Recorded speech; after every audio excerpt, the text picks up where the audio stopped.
going up a little higher? Want a little bit more, or how on that? At about 200, 300 yards here, we got a little bit of flatter water here, so. I guess before I started here, I was definitely in the case of like, I don't know what I want to do when I'm older, but I want to be successful.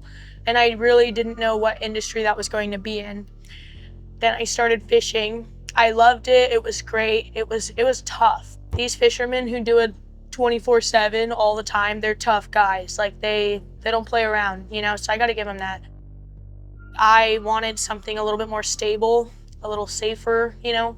Obviously, this maritime job, you know, it's going to be dangerous as is, but this job just works best for me. Once I found this job, I knew that I found my career, and it was almost like the weight lifted off my shoulder of just a feeling I've never felt in my life, you know, because I spent all the way from when I was in high school up until, you know, 22 figuring out what do I want to do with my life. In my roaring 20s, I found the maritime industry, and I'm loving it, and it's, you know, it's everything to me. It's more than just a lifestyle. You meet people, and the connections you have in this industry are just unbreakable. So I would like to see more people come into the industry. I think the variety is one of the big things. The pay is really good. How quickly your business or your trade can domino if you're doing good work, and how small the marine economy is, that work can take you all over the place. You get to realize that the marine community is really not that big and very tight-knit, and so when one guy is doing a good job, his name gets out there very fast.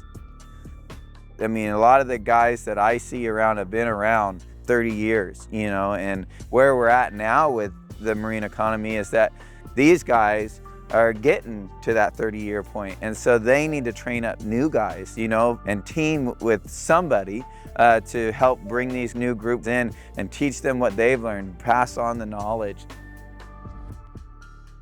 The maritime industry here in Oregon is in sad shape.